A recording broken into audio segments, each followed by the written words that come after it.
സഭാപ്രസംഗി അധ്യായം 6. സൂര്യന് കീഴിൽ ഞാൻ കണ്ടിരിക്കുന്ന ഒരു തിന്മയുണ്ട്, അത് മനുഷ്യർക്ക് ഭാരമുള്ളതാകുന്നു. ദൈവം ഒരു മനുഷ്യന് ധനവും ഐശ്വര്യവും മാനവും നൽകുന്നു. അവൻ ആഗ്രഹിക്കുന്നതിന് ഒന്നിനോ അവന് കുറവില്ല. എങ്കിലും അത് അനുഭവിക്കാൻ ദൈവം അവന് അധികാരം കൊടുക്കുന്നില്ല.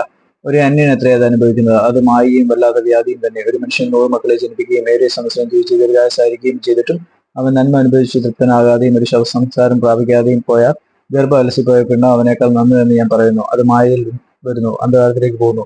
അതിന്റെ പേർ അന്ധകാരത്തിൽ മറിഞ്ഞിരിക്കുന്നു. സൂര്യനെ അത് കണ്ടിട്ടില്ല, അറിഞ്ഞിട്ടുമില്ല. മറ്റവനേക്കാൾ അധികം വിശ്രാമം അതിനുണ്ട്. അവൻ ഈ 1000 ആണ്ട് ജീവിച്ചിരുന്നിട്ട് നന്മ അനുഭവിച്ചില്ലെങ്കിൽ എല്ലാവരും ഒരു സ്ഥലത്തേക്കല്ലയോ പോകുന്നത്. മനുഷ്യന്റെ പ്രയത്നമൊക്കെ അവന്റെ വായ്ക്ക് വേണ്ടിയാവുന്നു, എങ്കിലും അവന്റെ കൊതിക്ക് മതി വരുന്നില്ല. മൂടനേക്കാൾ ഞാനിക്ക് എന്ത് വിശേഷതയുള്ളൂ? പരിജ്ഞാനമുള്ള സാധുവിന് ജീവനുള്ളവരുടെ മുമ്പിൽ നടക്കുന്നതിൽ എന്ത് വിശേഷതയുള്ളൂ?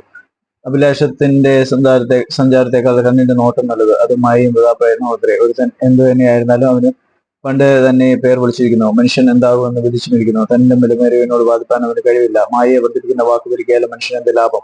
മനുഷ്യന്റെ ജീവിതകാലത്ത് അവൻ നേരിപ്പോടെ കഴിച്ചുകൂട്ടുന്ന വ്യക്തമായുള്ള ആയുഷ്കാലത്തൊക്കെയും അവൻ എന്താകുന്നു നല്ലത് എന്ന് ആർക്കറിയാം? അവന്റെ ശേഷം സൂര്യന് കീഴിൽ എന്ത് സംഭവിക്കുമെന്ന് മനുഷ്യനോട് ആർ അറിയിക്കും?